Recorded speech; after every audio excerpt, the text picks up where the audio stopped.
അന്താരാഷ്ട്ര വനിതാ ദിനത്തോടനുബന്ധിച്ച് നടത്തിയ സോഷ്യൽ പോലീസിംഗ് വിഭാഗത്തിന്റെ സ്വയം പ്രതിരോധ പരിശീലന പരിപാടി രണ്ടാം ദിവസത്തിലേക്ക്. തലശ്ശേരി ജാനകി അമ്മാൾ ക്യാമ്പസ് യൂണിവേഴ്സിറ്റി സെന്ററിൽ Kannur university research director doctor Anu Augustine ചടങ്ങ് ഉദ്ഘാടനം ചെയ്തു.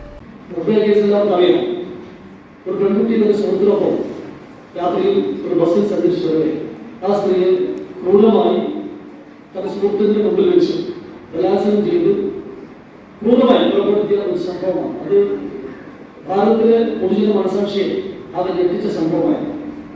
ആ സംഭവം നടന്നത് കുറച്ച് ദിവസങ്ങൾക്ക് മുമ്പാണ്. അണ്ണാ ഹസാരെ നേതൃത്വത്തിൽ വൻ സമരം ഡൽഹിയിൽ ആന്ധ്രാപ്രദേശിലും ഉണ്ടായത്.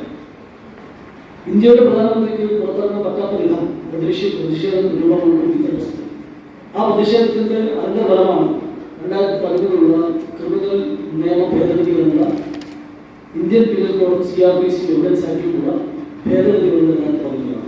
അന്താരാഷ്ട്ര വനിതാ ദിനത്തോടനുബന്ധിച്ച് സോഷ്യൽ പോലീസിംഗ് വിഭാഗത്തിന്റെ ആഭിമുഖ്യത്തിൽ മാർച്ച് 10, 11, 12 തീയതികളിൽ സംസ്ഥാനത്ത് സ്ത്രീകൾക്കും കുട്ടികൾക്കുമായി സ്വയം പ്രതിരോധ പരിശീലന പരിപാടിയുടെ രണ്ടാമത്തെ ദിവസത്തെ പരിപാടി Janaki Ammal campus university centre തലശ്ശേരിയിൽ വെച്ചാണ് നടന്നത്. കണ്ണൂർ യൂണിവേഴ്സിറ്റി ആന്ത്രോപോളജി വിഭാഗം മേധാവി ഡോക്ടർ M മിനി സ്വാഗതം പറഞ്ഞ ചടങ്ങിൽ കണ്ണൂർ യൂണിവേഴ്സിറ്റി സോഷ്യൽ സ്റ്റഡീസ് വിഭാഗം ഡീനും ഫാക്കൽറ്റിയുമായ പ്രൊഫസർ B ബിന്ദു അധ്യക്ഷയായി. കണ്ണൂർ സിറ്റി ജില്ലാ പോലീസ് അഡീഷണൽ SP-യും സോഷ്യൽ പോലീസിംഗ് ജില്ലാ നോഡൽ ഓഫീസറുമായ KV വേണുഗോപാലൻ വിശിഷ്ടാതിഥിയായി. കണ്ണൂർ യൂണിവേഴ്സിറ്റി സാമ്പത്തിക ശാസ്ത്രം മേധാവി doctor V Shaharban, Kannur university legal studies HOD doctor Prasannakumari ES, English വിഭാഗം assistant professor doctor Rafseena M, molecular assistant professor and NSS coordinator doctor Anupama KP എന്നിവർ ആശംസ അർപ്പിച്ചു.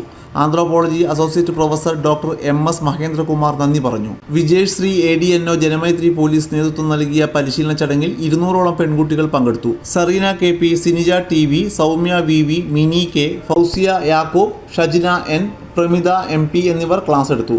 പോലീസിലെ വനിതാ ഉദ്യോഗസ്ഥരാണ് സൗജന്യമായി പരിശീലനം നൽകുന്നത്.